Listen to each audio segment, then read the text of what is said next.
Hi everyone. Today we're going to be looking at what is meant by stretching a graph. Believe it or not, a graph, just like an elastic band, can be stretched. So, in your notebook, please put today's subtitle, which is Stretching a Graph.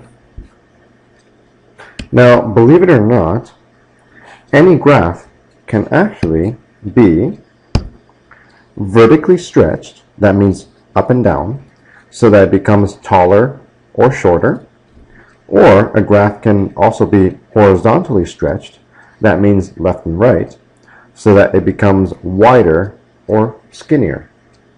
Let's take a look at a very quick example to show how, let's say, a parabola can be stretched vertically or can be stretched horizontally. So I would like you to put example. I would like you to take a moment to draw a random parabola. Doesn't matter what kind of parabola, just make it look decent. Now let's take a look at how this parabola might look like if we were to vertically stretch it so it becomes taller. It could look something like this. So I'd like you to take a moment and pause the video to draw what the parabola might look like if it was taller. It looks very similar, but it's simply taller. Go ahead, pause the video and draw it now.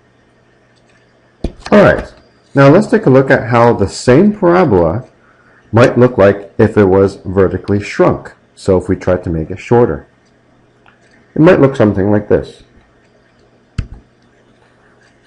So I would like you to take a moment to draw the shrunken parabola. It looks very similar, but it's just a lot shorter. Go ahead, pause the video, and draw it now. Now let's take a look at how a parabola might look like if it was horizontally stretched. So I would like you to put another example and draw a parabola that's very similar to the previous example. So any random parabola, just make it look decent. Now let's take a look at how this parabola might look like if we were to stretch it out horizontally. It could look something like this.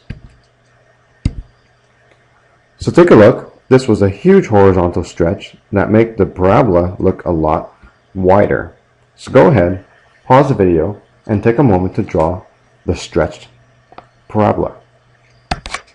Now let's take a look at how the original parabola might look like if it was horizontally shrunk. It could look like this. So we really shrunk it a lot, so it became a lot thinner. So please take a moment, pause the video, and draw the shrunken parabola. As you can see visually, it's quite easy to tell when a graph has been stretched. Now symbolically, how does it look like?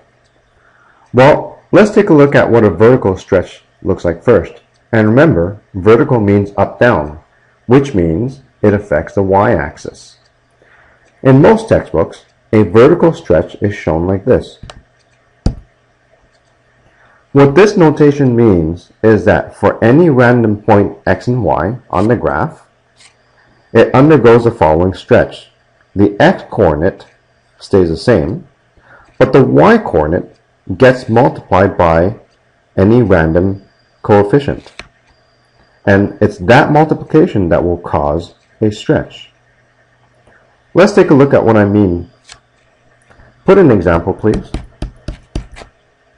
So, you might see this in a textbook.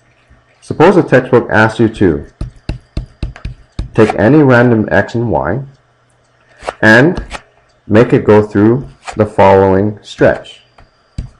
The x stays the same, but the y gets multiplied by, let's say, 3. Now, this means that any point on the graph, the y value is going to increase by 3 times. So let's say this was a point on the graph, 2 and 5. Now if this point were to undergo the stretch, the resulting point would be 2, the x doesn't change, but the y gets multiplied by 3. So the y coordinate goes from 5 all the way to 15.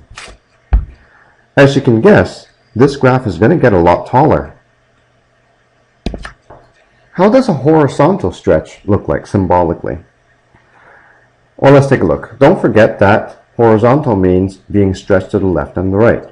So that means it affects the x coordinates. In most textbooks, you might find that the notation looks like this.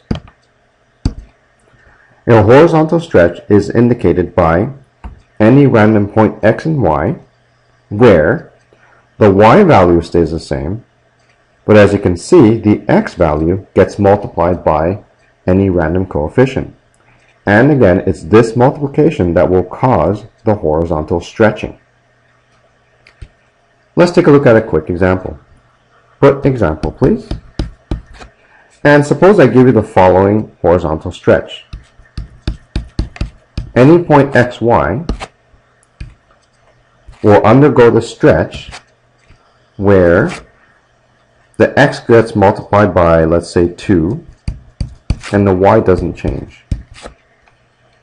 So, let's say I give you a random point on the graph, 3 and 7, let's say.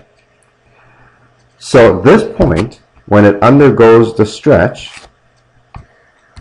it will result in the new point being the x gets multiplied by 2. So we get 6, and the y value doesn't change.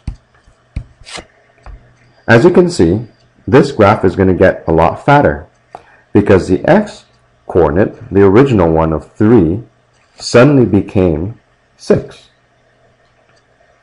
Let's take a look at some more visual examples involving actual graphs. So I'd like you to put example. I would like you to pause the video and draw the following graph. Go ahead, pause the video and do it now. Suppose I told you that this graph undergoes the following stretch. For any x and y on this graph, we are going to leave x alone, but the y values, we're going to stretch them by 2 times. So they'll all get multiplied by 2. Now, how many points are there on the graph? There's 3 of them. There's 0, 0, there's 1 and 2, and there's 2 and 4. Let's take all 3 and make them undergo this stretch. So, under this, I'm going to start with the first one, 0, 0. So, how does 0, 0 become when you stretch it? Well, the x value stays the same according to the transformation I gave you, but the 0 gets multiplied by 2, which just gives you 0. Let's take a look at the next point, 1 and 2. So, what does 1 and 2 become after you stretch it? Well, the x value doesn't change, but the 2, when it gets multiplied by the 2, becomes 4. And let's stretch the last point, which is 2 and 4. So, what does 2 and 4 become when you stretch it? Again, the x value stays the same, but the y coordinate gets multiplied by 2. So that's going to give me 8. With all this stretching, how's a new graph going to look like? Well, if you plot the points carefully in your notebook, you should find that the resulting graph is the following. So go ahead, pause the video, and take a moment to draw it. As you can see, the graph certainly did get taller. If I were to horizontally stretch the original graph instead of vertically stretching it, in other words, I'd be trying to make it a little bit fatter. So, using the same original graph, suppose I went through the following transformation. Let's say I told you that for any point on the graph, I would like it to be stretched in the following manner. I would like the x values to be, let's say, stretched by 3 times. So 3 times x. And I would like the y values to not change. Alright, so again, let's take all our original points from the original graph and stretch them, starting with 0, 0. So, what will 0, 0 become when you make it go through the stretch? Well, 3 times 0 will give 0, and the y-coordinate doesn't change. Alright, let's do the next one. 1 and 2. So, what will 1 and 2 look like after you make it undergo the stretch? Well, 3 times 1 is 3, and the y value doesn't change. And our final point on the original graph, 2 and 4, what will that become? Well, the 2 times 3 gives 6, and again, the y value doesn't change. What's this new graph going to look like? Well, if you take a moment to draw this graph, it may look something like this. Go ahead, pause the video, and draw the graph. As you can see, the graph is being stretched horizontally. It is actually getting wider or longer. And that's all there is to stretching a graph. It simply comes down to multiplying your x-coordinate and your y-coordinate by any random coefficient, the coefficient that you want to stretch it by.